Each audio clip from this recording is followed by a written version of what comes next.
Hey everyone, this is Xanthi and welcome to my channel In Two Pieces. Now today I'm into new pieces.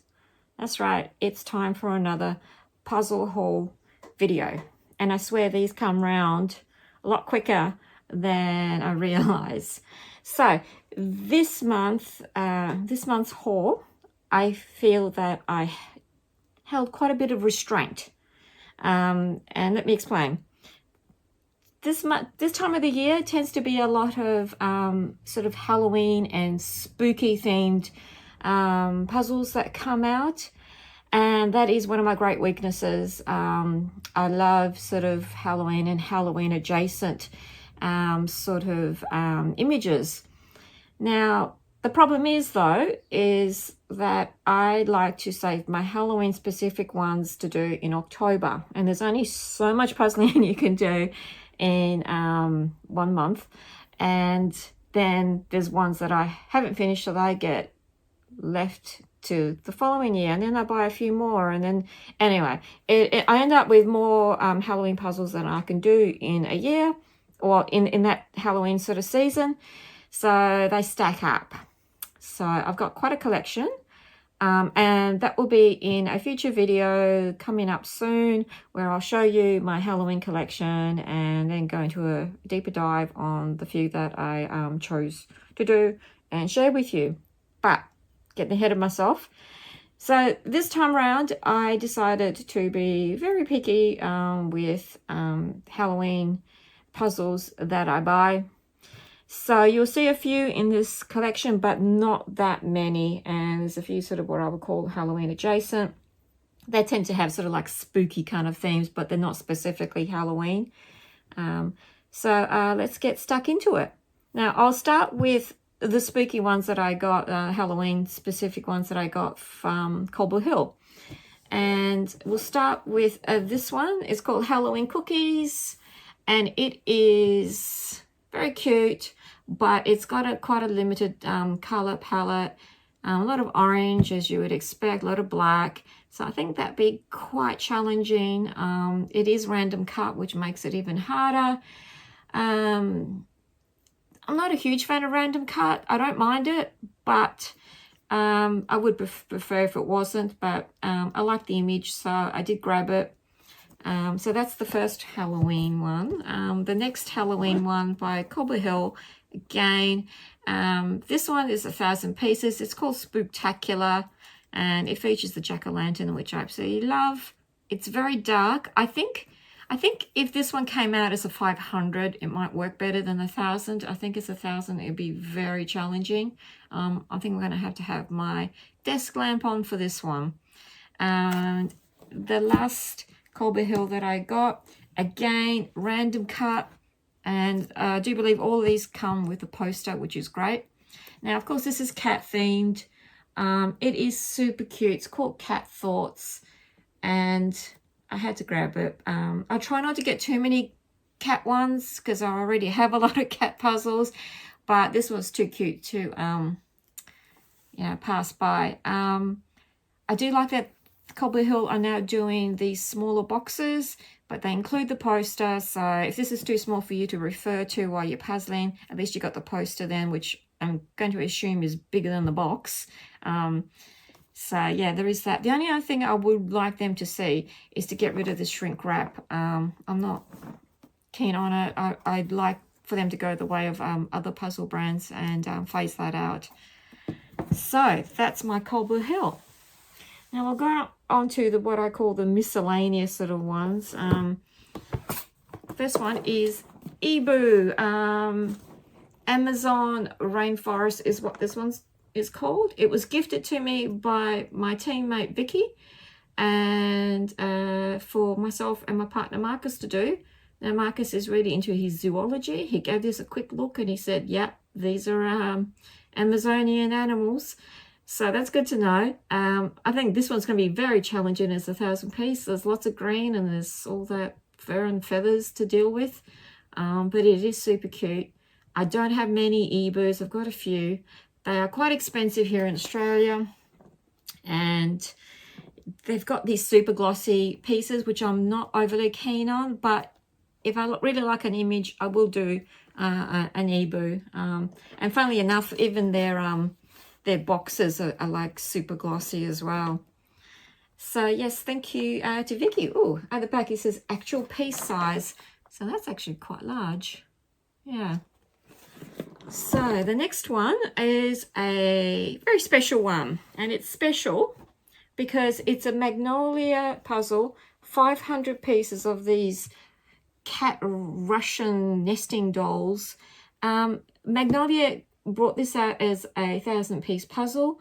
Then one year they were sponsoring one of our Australian state puzzle competitions, and they specifically brought out this as a 500, so participants there could puzzle it, because they're not puzzling 1,000 piece. And I can't remember which state it was. I'll look it up and I'll pop it up on the screen. So basically, if you went to that competition, you got yourself a copy, and then the rest of us were scrabbling around trying to find it, because I don't think it was generally released as a 500. Special, extra special, because this was gifted to me by our state, our West Australian state champion, Sarah. And I thought that was lovely that she did that. She knew that I was after it, and it was hard to find.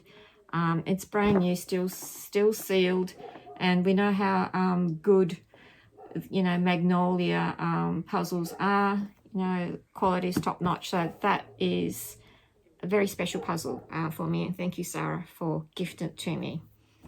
Now I'm going to go into the Ravensburger. Now Ravensburger, it dominates in my collection for various reasons. One, they come out with so many good images. Two, really good quality. And three, they're really easy to find here in Australia, generally speaking. I know there's some that get released in other regions that we either never see here, or they're very expensive and hard to get. But generally speaking, Ravensburger dominates the puzzles in the puzzle market in Australia. So I shall get started with the 500s, which I've got right over here. Now this one is called Glorious Garden Centre. Oh, it is so beautiful, isn't it? Look at all of that. But look how hard it must be. All those flowers and the foliage. There is a cat, and there's a gnome, a garden gnome there. I think this one's going to be quite hard to do, but I'm going to give it a go to speed run it and see how I fare. I don't think I'll fare very well, but anyway, I'll have fun trying. And speaking of hard, oh boy, Epic Journey. I have a feeling that this was used in a competition, maybe in Europe. I'm not sure. I'm just gonna have to look that up. All that green and then all that blue, and it looks so hard. I think I might try speed running this one, but I do not have high hopes. It's part of the Power of Nature series, which you can see at the back there. It is got quite a few difficult ones there. Yeah. And then onto something really beautiful. And I love glow in the dark. Not all glow in the dark puzzles are made equal. I find that the Ravensburger ones are pretty decent. This one is called Twilight Howl. And look at those colors. Really beautiful.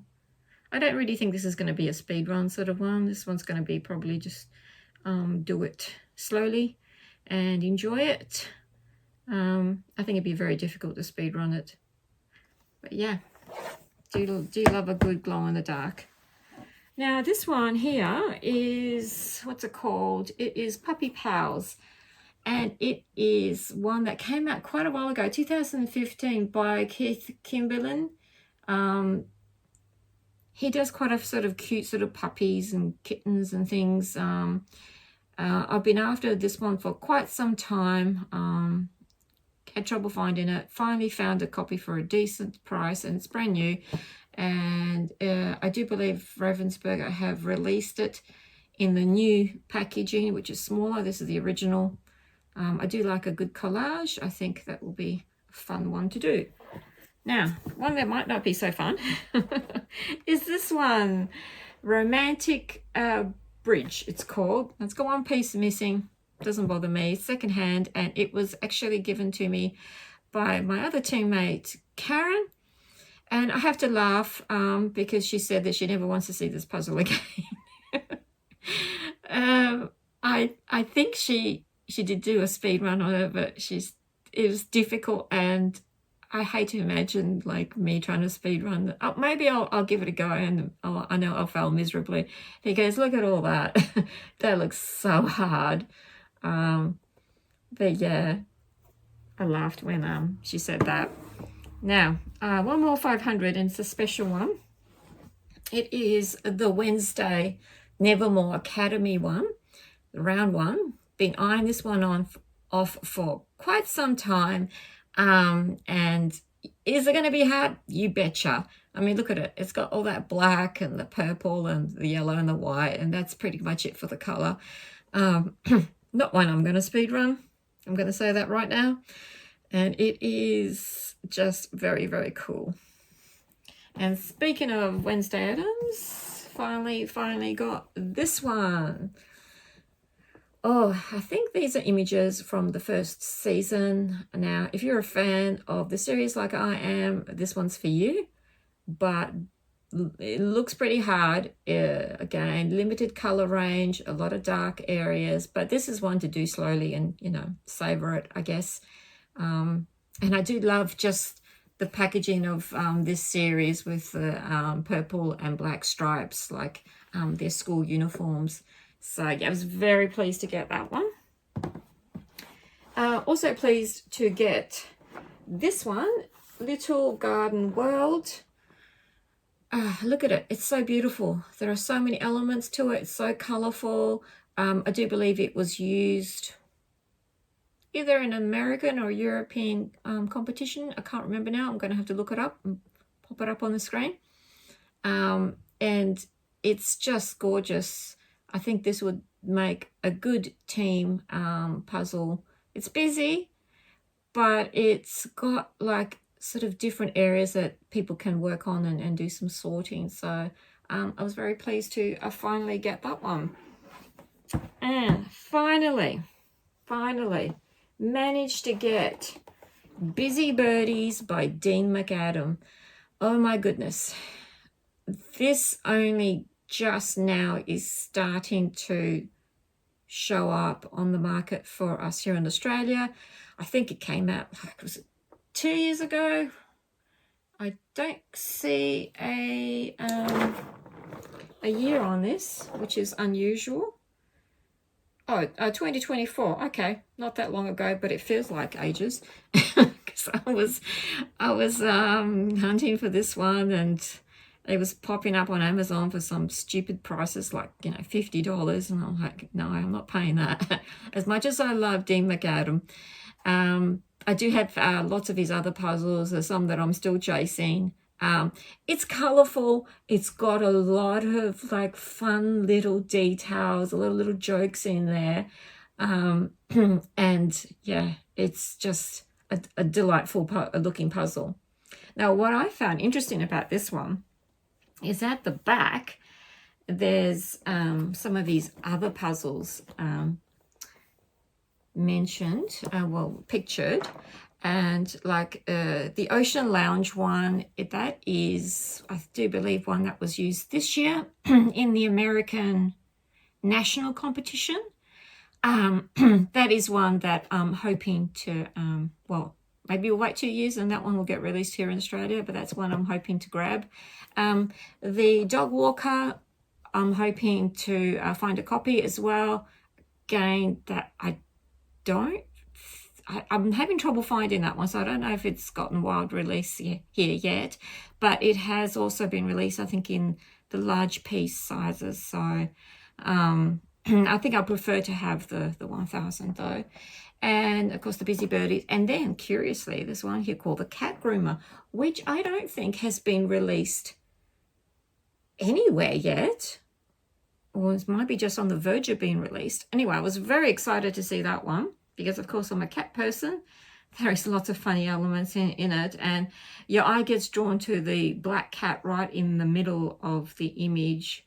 And of course, I'm a black cat fan, having my own black cat Inky. So yeah, I'm very keen to see that one. I know Dean McAdam is very popular, and understandably so. So that is my haul for September. Curious to know which one is your favorite. Have you done any of these? I think my favorites was that Busy Birdies Dean McAdam and the Magnolia 500 because it's quite special and it was a gift out of the blue for me. So I'm quite grateful for all of these puzzles. I know some of them will challenge me and some of them will be a delight, and it's good to mix up what you do. So thank you for watching. If you are a subscriber, thank you so much for subscribing. If you enjoyed this video, please hit the like button. It helps my my channel, and please consider subscribing. It helps my channel to grow. So that is it for me. Happy puzzling, and I will catch you next time. See ya.